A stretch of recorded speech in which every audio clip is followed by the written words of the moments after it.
Hey guys, Spiderbot here, and welcome to our compilation guide for Pop Goes the Weasel, the achievement / Easter egg on Mob of the Dead Black Ops 2 Zombies DLC.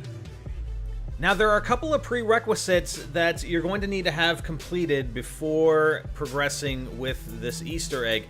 First, you must have built the airplane on the roof of Alcatraz. Second, you must have fed the Beast 3 times and unlocked Hell's Retriever.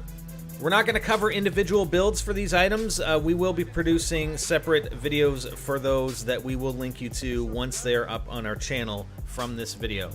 Also, we've only been able to verify the completion of the achievement and Easter egg in 4-player co-op, as well as verifying that we can't complete it on solo. Not sure about 2 or 3-player, haven't seen much information about that, but it may be possible so long as one of the characters is the Weasel. Alright, first step here, we gotta take a plane ride over to Golden Gate Bridge. The reason we have to do this in co-op is that you have to take a trip, at least one trip to the Golden Gate Bridge in order to unlock the blue skulls that we're going to retrieve using Hell's Retriever. Once you're back to Alcatraz, there are 5 of these skulls that you need to retrieve using the Tomahawk. Okay, first skull location, we're going to start off on the docks, and it's where you can see the PhD Flopper and the Mule Kick machines. Treyarch's trolling us good there, and it's on one of the posts, on top of one of the posts. You can see it first in while you're in the afterlife, and then as we collect it using Hell's Retriever. The second is over by the gondola. Now, you can get this or obtain this skull either by down by Jug. You have to get it just right if you're down by Jug and looking up at the light post.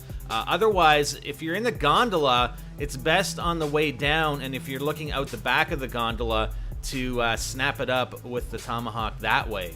Third skull location is in one of the jail cells directly across from the library where you spawn in at the start of the game. And there is a couple of skulls, 2 skulls on the shelf, 1 skull on a cabinet, and the blue hidden skull, Afterlife skull, is actually on top of the toilet. And there we go. Fourth location is outside of the window in the warden's office. Now, it looks like it's probably a little too far away, but you'll get it. I don't even think you have to charge your Tomahawk. I don't think that affects distance, so you should be able to get it no problem. And that is skull number 4. The 5th and final skull location is on the roof. You go up on the roof where you built the plane, over on the left-hand side, and it's just outside that playable area on that other part of the roof that's jutting out. And there is skull number 5. Now, once you've retrieved all 5 skulls, go back into the warden's office, and you might have to wait a second or two, but check out the desk. The desk just lights up on fire, and a weapon appears for you. It's the Blundergat. It's a free Blundergat. Now, you do, in fact, have to pick up that Blundergat off the table in order to progress in this Easter egg. Okay, the next step is setting the prisoner numbers on the number pad that's in the Citadel Towers, where we got one of the plane parts. You had to enter the 3-digit number that lowered the lift. You opened the door, and there was a part for the plane. The only problem is you have had to actually travel to the Golden Gate Bridge a total of 3 times. And the way you know that the number pad is ready to take the numbers of the prisoners is it's going to be shuffling numbers. You can hear it when you go into that area. You can hear the number pad going tick, tick, tick, tick, tick, tick, tick, tick, and the numbers are shifting. That's when it's ready to accept the codes for the prisoners. If it's not ready, then you either have not picked up that Blundergat off the warden's desk, or you have not traveled to the Golden Gate Bridge a total of 3 times. So make sure you do that. So we're going to go in here. In co-op, it's easy. It's easy. And I'm going to give you a tip here as well when you're in Afterlife to extend your time in Afterlife. So have one player go into Afterlife at the top of that area and have another player standing by to revive that player. And what you're going to do while that player is in the Afterlife at his body where you're reviving him, just hold revive and then let go when you're about halfway or 3/4 of the way to the full revive, and then just keep doing it. Keep doing it like we're doing it here, and they can stay in the Afterlife a long time. And more than enough time to set the 4 numbers that we're going to set here. If you don't do this, you probably have to go into the afterlife at least twice. Okay, so you're going to go down to the number pad, and you're going to enter these. It doesn't matter what order you enter them in, but here are the 4 numbers. You're going to have 872, and when you enter the numbers, they actually reconfigure to 728. Then you're going to do 101, which becomes 011, 386 becomes 863, and 481, which becomes 814. And you'll get a definite notification that you've completed this after you enter those 4 numbers. So what you end up unlocking are a set of audio logs, and the first one plays automatically, and the rest lead you up to the roof of the prison.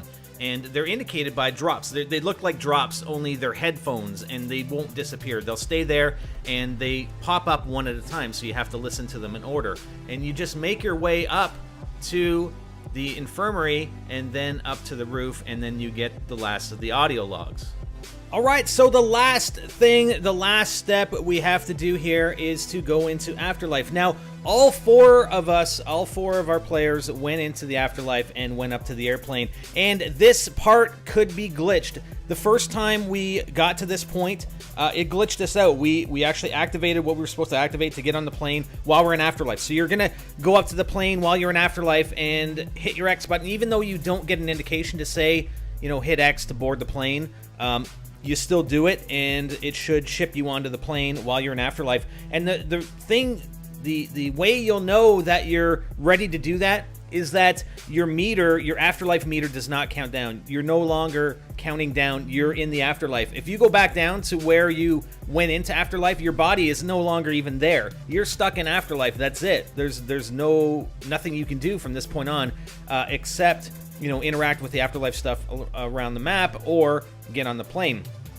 Now, it's not entirely clear. You don't necessarily need all 4 players. I don't believe, I can't verify that because I haven't completed it that way, that all 4 players need to be in the Afterlife. It is possible. I think that you can do it with only 1 player, as long as that 1 player is the one that activates, goes to the back of the plane and hits X to get in the plane and take off. So then what happens, you're going to take off, and you're going to go over to the Golden Gate Bridge, you're going to fall down, and you'll see your characters sitting in the electric chairs, and they're dead.